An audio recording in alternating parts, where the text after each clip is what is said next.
Joaquin Guzman is the CEO of Mexico's Sinaloa cartel, a man the Treasury Department recently described as the world's most powerful drugs trafficker.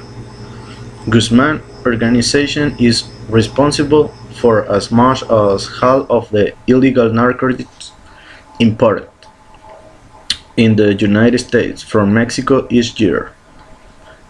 He will be the most wanted criminal in this post-Bin Laden world.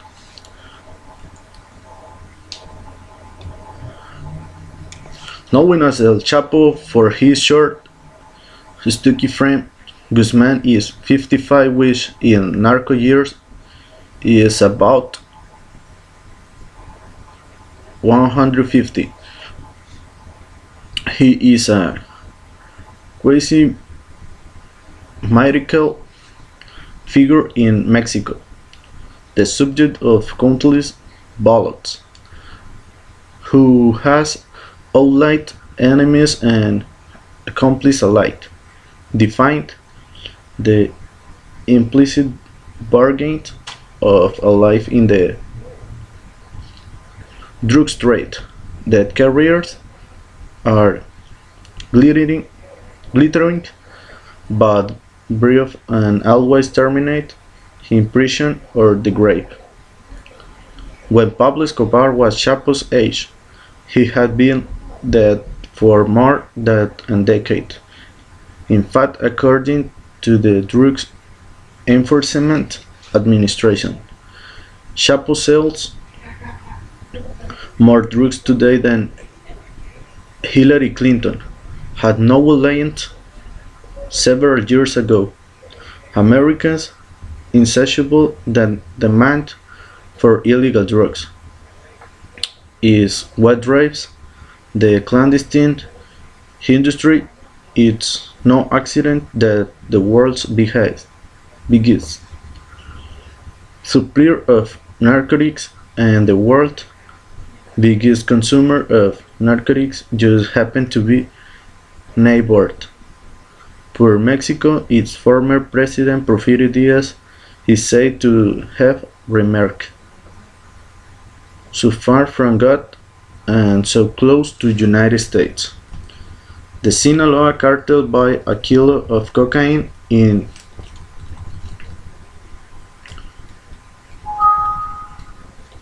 the highlands of Colombia or Peru on around 2000, then what it accrue value as it makes its way to market. In Mexico, that kilo fetch more than 10,000 on the border to United States, and it could sells for 30,000, breaking down into grams to distribute retail, and that same kilo sells for upward of 100,000, more than its weight in gold. And that's just cocaine alone among the Mexico cartels. Sinaloa is bound diversive vertical ingredient, producing and exporting marijuana, heroin, and methamphetamine as well. Estimating the precise scales of Chapos and part intrigue, however, statistics on underground economies are inherently speculative. Cartels don't make annual disclosure, and no auditor examines their books. Instead, we're left with back of the envelope extrapolations, besides and conjectural date, much of it sampled by government agency that may have bureaucratic incentive to replay the problem.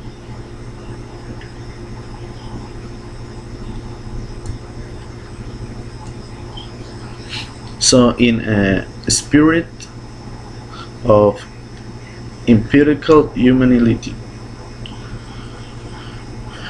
we should accept as gospel that estimate from the Justice Department that Colombian and Mexico cartels reap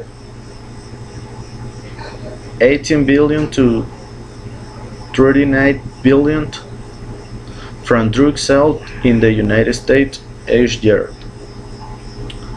Still, even if you take the lowest available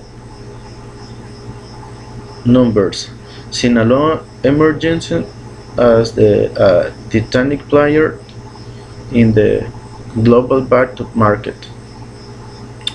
In the sober recording of the Rent Corporation. For instance, the gross revenue of Mexican cartels deriving from exporting drugs to the United States amounts to only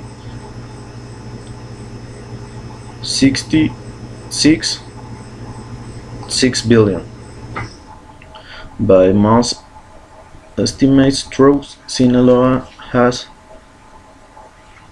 activated a market share of the at least 14% and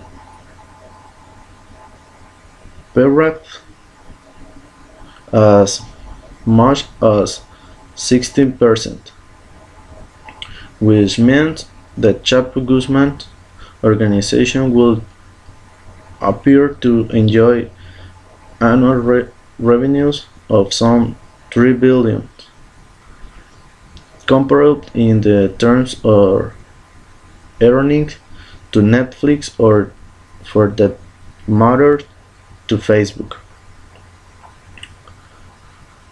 The drugs war in Mexico has claimed more than 50,000 life signs.